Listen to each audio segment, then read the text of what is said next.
Well, Papaschase, he was, like I said, the original chief, and he and his brothers and a sister and also parents and plus other band members, they lived in and around Fort Edmonton, and they lived and occupied down in Rossdale Flats, and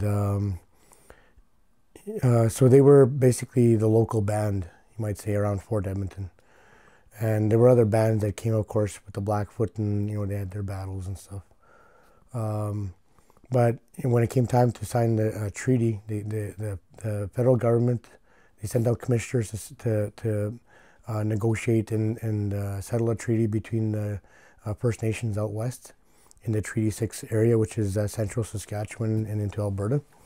So in 1876, they negotiated at Fort Carlton and Fort Pitt, and so they got those bands. And they knew about the bands out further west at Fort Edmonton area, in the general area. So they came out the following year in 1877, signed up the Hobima bands, and then came to Fort Edmonton, and they signed the Papaschase band along with Alexander and Alexis. So that's one thing too, is that the chiefs that signed the treaties back then, that's the name of the reserves today. So just a little bit of history there, right? So Papaschase signed treaty on behalf at Fort Edmonton, and Fort Edmonton used to sit where the legislative grounds are today. So that's where the old fort was. So I mean, we were just living right there too. So this is our traditional land and territory. So that was the original band, but what happened was, because of pressure from the white settlers and Frank Oliver, politicians and that, they conspired to move the band away in order to break it up, and that's what happened. So the band was broken up through the issuance of Métis script, and so a lot of them were dispersed that way, because now being a Métis, you can't live on a reserve, so they basically forced them off that way. So so the remaining ones, and by this time Enoch was created, and why I say that is because it was Indian Affairs officials that there was a group called the Stragglers who lived around Fort Edmonton as well, and and they were called Edmonton Stragglers, and so they were approached by Indian Affairs people, and they basically said that Tommy Lapatak, Enoch Tommy Lapatak, that's where he gets the name Enoch from. He was approached by Indian Affairs people, and he said he was told that, if you convince these people, these stragglers, to go with you, we'll give you a reserve 5 miles west of the fort, and we'll make you chief. So that's what happened. So he convinced them and said, yeah, we're getting a reserve, and so they all migrated west to the reserve out there. So that's how Enoch was created. So just to clarify that we signed treaty there. They were treaty people. I'm not sure who they signed with. Some of them were through Payless. We can see that they were part of our band too, but then they went and joined Enoch's band. So that took place. So like I said, because of and then they removed the remaining ones to Enoch, the remaining Papaschase people. So there's nobody left on the reserve by 1887, and that's actually this map here. This is a survey copy of the survey map. Shows the south side, and so of course Mill Woods would fit within that area today.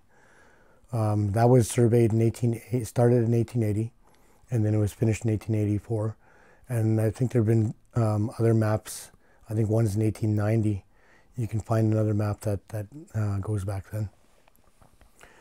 So our people were scattered, and like I said, some joined other reserves, but a lot of them were, they intermarried and that, and they ended up on other reserves. So there's a lot of descendants on other First Nations, but some are on the Métis settlements, but some are just scattered here and there.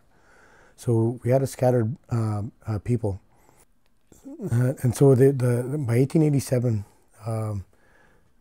the people were forcibly removed, and that's still in dispute. And the government's saying, oh, they willingly went, but we're saying, you know what? We have oral history, people saying that from elders saying that their grandparents were actually forcibly removed by RCMP and other ways. And so there's nobody left by 1887. So they accomplished the task, the settlers, that they wanted them moved away from there, but they wanted to open it up for sale. So then they realized, well, we need to take a surrender. So so of course they worked with Indian Affairs officials, and so they realized, according to the Indian Act, they needed to have get the voting members, and back then it was males over the age of 21. Women couldn't vote, and so they went to Enoch, and according to Payless research that we've done, and the government has the same documents as well, there could have been 8 men at Enoch that could have been consulted. They called in for a meeting, and this surrender proposed to them. And we have the pay list because they were paid before that. At Enoch, there's 8 members. They could have found between 8 to 15 more members on Alexander, because there's documents. There's documents that we have that there's an amalgamation agreement. I'll get into that further, but in these documents it shows that they should have went to Alexander and Hobima to get more of these members, because in these documents it says, if you can find surviving members of the Papaschase band at Enoch, at Alexander, and at Bears Hills, please do so, and get their signature, get their X's. And that's what they did, was they used an X on documents, and I can show you that stuff as well. The actual documents, we have copies of those.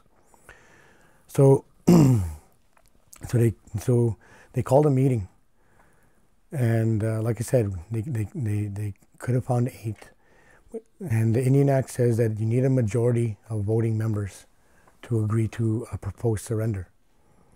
And so a majority, if you're going with 8, you need 5 people as a majority. You only got 3. You only got 3 X's on documents by James Stoney, Napaces, and Antoine. Those are the names of the members, and they put their X by their names. And those are the 3 they relied on.